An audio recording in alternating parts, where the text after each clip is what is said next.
오늘 말씀은 민수기 14장 26절로 34절 말씀입니다. 다 함께 봉독하시겠습니다. 여호와께서 모세와 아론에게 말씀하여 이르시되 나를 원망하는 이 악한 회중에게 내가 어느 때까지 참으랴. 이스라엘 자손이 나를 향하여 원망하는 바 그 원망하는 말을 내가 들었노라. 그들에게 이르기를 여호와의 말씀에 내 삶을 두고 맹세하노라. 너희 말이 내 귀에 들린 대로 내가 너희에게 행하리니 너희 시체가 이 광야에 엎드러질 것이라. 너희 중에서 20세 이상으로서 계수된 자 곧 나를 원망한 자 전부가 여분의 아들 갈렙과 눈의 아들 여호수아 외에는 내가 맹세하여 너희에게 살게 하리라 한 땅에 결단코 들어가지 못하리라. 너희가 사로잡히겠다고 말하던 너희의 유아들은 내가 인도하여 드리니 그들은 너희가 싫어하던 땅을 보려니와 너희의 시체는 이 광야에 엎드러질 것이요 너희의 자녀들은 너희 만악된 죄를 짓고 너희의 시체가 광야에서 소멸되기까지 40년을 광야에서 방황하는 자가 되리라. 너희는 그 땅을 정탐한 날 수인 40일의 하루를 1년으로 쳐서 그 40년간 너희의 죄악을 담당할지니 너희는 그제서야 내가 싫어하면 어떻게 되는지를 알리라 하셨다 하라. 자, 오늘은 문턱에서 좌절하다, 문턱에서 좌절하다라는 제목으로 말씀을 전합니다. 이 말은 문턱을 넘어설 것인가 아니면 멈출 것인가? 그 선택이 우리에게 달려 있다라는 것이죠.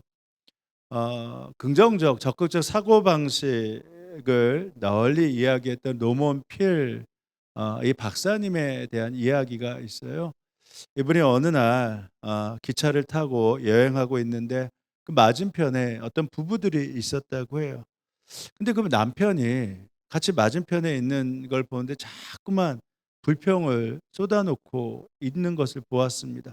뭐 좌석이 불편하다, 시트가 지저분하다, 청소가 제대로 안 돼 있다, 승무원이 불친절하다. 그러니까 옆에 있는 아내가 얼마나 머쓱해요. 그러니까 그 노먼필 박사님과 눈이 마주쳤을 때 인사를 나누면서 아내가 먼저 자기를 소개합니다. 저는 변호사입니다. 그리고 남편은 제조업에 종사하고 있습니다. 그러니까 필 박사가 물었어요. 남편은 그럼 어떤 제조업을 하고 계십니까? 그랬더니 아내가 웃으면서 조용히 필 박사에게 속삭이며 말했습니다. 불평을 만들어내는 제조업자입니다. 우리는 어찌 보면 이 불평을 좋아하는 사회 속에서 살고 있죠. 다 아시는 것처럼 어렸을 때보다 지금 얼마나 좋은 환경에서 살고 있습니까? 먹는 것은 물론이고 모든 것이 풍족해졌잖아요. 근데 이상한 것은 사람들 안에 불평이 줄어들지 않는다는 것입니다. 오히려 더 늘어나고 있지 않은가 생각해 봐요. 물론 불평할 이유가 있으니까 불평하는 것이고 누구나 불평하는 거니까 굳이 뭐 제재하지 않아도 된다. 이렇게 할 수 있겠죠. 근데 우리 마음과 삶을 심각하게 해치는 것이 바로 불평이라는 것도 아시지 않습니까? 왜냐하면 불평은요, 마음의 평강을 다 깨트려 버리거든요. 이 불평을 좋아하는 사람, 불만을 많이 말하는 사람 가운데서 그분의 마음이 평안하다, 그분 곁에 함께 가고 싶다 하는 거 보셨습니까? 그러니까 불평과 불만을 많이 하는 분은 자신 안에 평화가 없기 때문에 다른 사람이 그 곁에 가서 평안을 누릴 수가 없습니다. 그러니까 불평을 하면요, 불행해진다라는 거예요. 사람들이 왜 불평하죠? 불행하기 때문에 불평하는 것인가? 그렇지 않습니다. 불평하고 불만하기 때문에 불행해지는 것입니다. 에너지 버스라는 책을 쓴 존 고든 이 박사님이 이렇게 말했어요. 불평하지 말라. 불평은 좌절을, 분노를, 그리고 종국에는 불행을 가져오는 아주 강력한 자석이다. 우리가 뭘 할 수 있겠어? 하고 말하는 순간 실행하는 의지가 차단돼 버린다. 되는 일이 없어 하고 말하는 순간 좋은 일이 찾아올 가능성이 사라지게 된다. 모든 게 엉망이야 라고 말하는 순간 좋은 미래는 떠나버리고 만다. 그래서 존 고든 이 박사님이 그의 책 에너지 버스에서 이런 비유를 했어요. 불평언하는 사람, 좀 심각한 말인지 모르겠는데요. 공동체의 에너지 뱀파이어다. 공동체 에너지 뱀파이어다. 무슨 말인가? 이 뱀파이어가 피를 빨아먹으면서 이 사람들을 해치잖아요. 그런 것처럼 이 공동체의 긍정의 에너지를요, 그 불평하는 사람들이 자꾸만 빨아먹는다라는 거예요.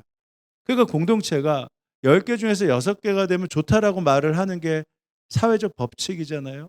그런데도 자꾸만 불평을 하니까 그것들마저 다 빨아버리고 무기력하게 만들어서 그 교회, 그리고 그 사회, 그 가정에 있는 긍정 에너지를 다 빨아먹는 에너지 뱀파이어 같이 된다라는 것입니다. 그러니까 본문은 지난 시간 말씀드렸듯이 이스라엘이 가나안에 입성하지 못한 가장 큰 이유, 39년 동안 이 광야를 걸어가야 했던 결정적인 이유가 담겨 있는 본문이거든요. 근데 그 이유가 무엇이죠?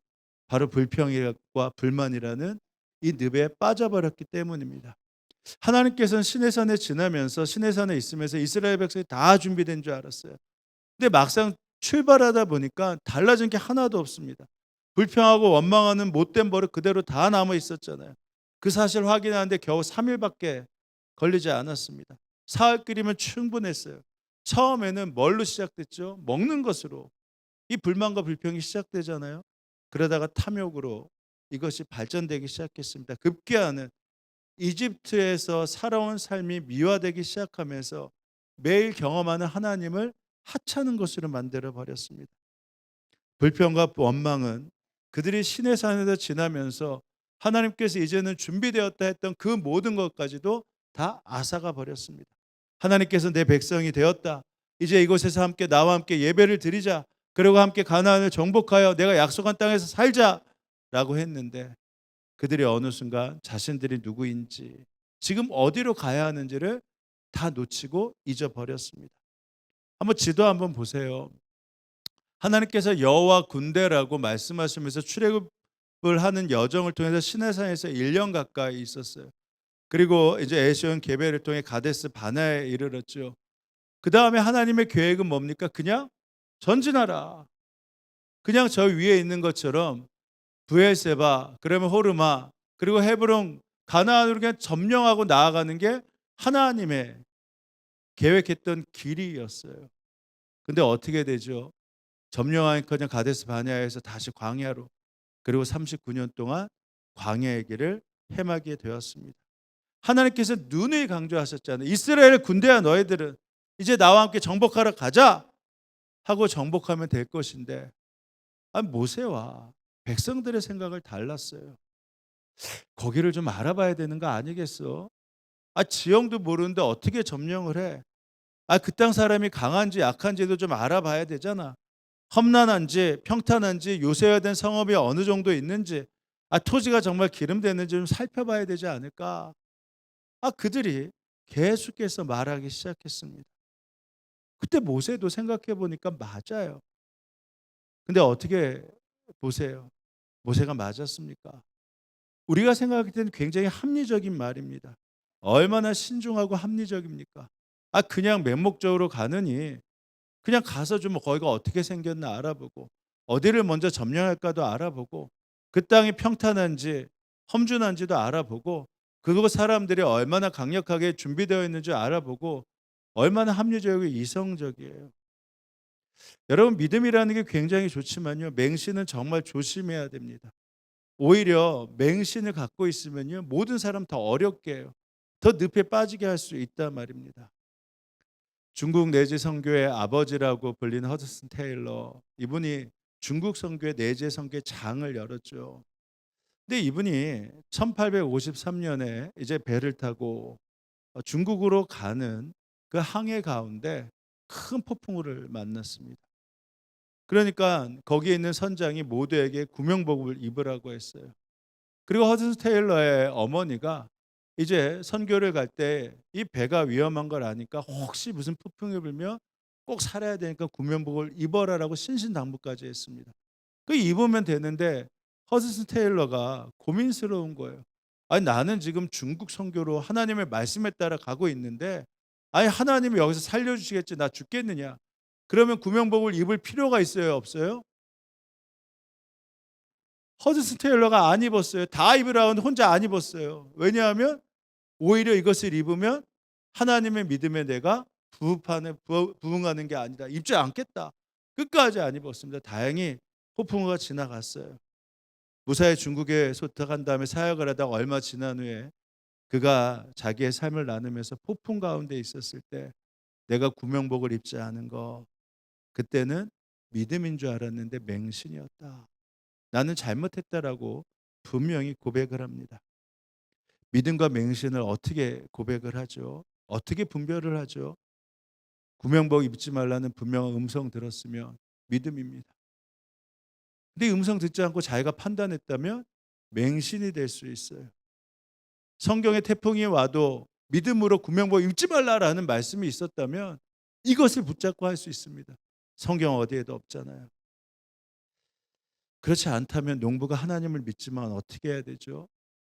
그냥 모든 것이 풍성할 것이다 라고 이야기하는 것이 아니라 열심히 밭을 갈고 씨를 뿌리고 열심히 물을 주면서 추수해야 되는 게 믿음이잖아요. 환자가 의사 선생님에 가서 진찰을 받았어요. 그러면 의사 선생님이 약을 줍니다. 이렇게 처방을 합니다. 그걸 믿고 나서 그것들을 잘 먹고 잘 쉬는 거, 이것이 믿음이잖아요. 그렇게 말하는 것처럼 합리적인 것을 사용하고 그리고 이성을 사용하면서 따르는 거, 믿음과 상반되는 거 전혀 아닙니다. 근데 이번 경우에 가나안으로 정복하여 나가라는 것, 이건 하나님이 어떻게 하셨어요? 분명히 말씀하셨어요. 내가 앞서서 갈 것이다. 그러니까 너희들은 뒤따라오면 된다. 맹신이 아니라 믿음을 요구하셨단 말입니다. 신명기에서 보면 모세가 39년 광야의 길을 걷고 이제 가나안을 들어가는 1.5세대들에게 이렇게 말했어요. 그때 그렇게 행동했던 것은 믿음이 아니었다. 하나님이 분명히 우리를 인도한다고 하셨고 우리의 앞서 싸우신다고 하셨고 너희들 대신에 분명히 싸우신다고 약속하셨고 우리는 그동안의 광야에서 우리를 지키시고 보호하신 것 다 봤는데 그리고 구름 기둥과 불 기둥으로 인도하신 것까지 다 봤는데도 우리는 그럼에도 불구하고 가나안을 들어가지 않았다. 그것은 믿음이 아니었다. 33절 보세요. 당신들이 진칠 곳을 찾아 주시려고 당신들 앞에서 당신들을 인도하여 주셨는데도 그리고 당신들이 갈 길을 보여주시려고 밤에는 불기둥으로 낮에는 구름기둥으로 인도하여 주셨는데도 당신들은 아직도 그때도 주 하나님을 믿지 않았습니다. 자, 그런데 왜 정탐을 해야 된다고 고집했다고 했죠? 그게 더 합리적이니까, 그게 더 이성적이니까. 아니요, 믿음이 없어서요. 하나님만 믿고 가나안을 정복하라는 이 말씀이 맞듣지 않아요. 그러니까 가나안을 조사하자고 한 것입니다. 이유는요, 적용점이 달라졌어요. 광야에서는 믿던 말던 간에 믿어야 했어요. 왜? 하나님이 먹여 주셔야 되니까. 그러니까 그들은 믿음만 가지면 됐습니다. 근데도 그게 쉽지 않았잖아요. 근데 가나안은 어떻게 돼요? 가나안은 대가를 지불해야 됩니다. 정복해야 되고 거기서 가서 어떤 희생이 있을지 모르고 거기에 먼저 우리들의 대가와 우리들의 희생이 있어야 되는 것을 알게 되는 거예요. 그러니까 그전에는 하나님이 그냥 믿으라면 그래도 믿을 수 있었는데 여기서는 내가 대가를 지불해야 되거든요. 내가 손해를 봐야 되거든요. 내가 먼저 나아간다면 죽을 수도 있거든요. 그러니까 어떻게 돼요? 합리적으로 좀 따져보자. 이성적으로 따져보자. 상황적으로 따져보자라는 불순물이 그들 가운데 달라붙기 시작한 것입니다. 어떻게 무조건 하나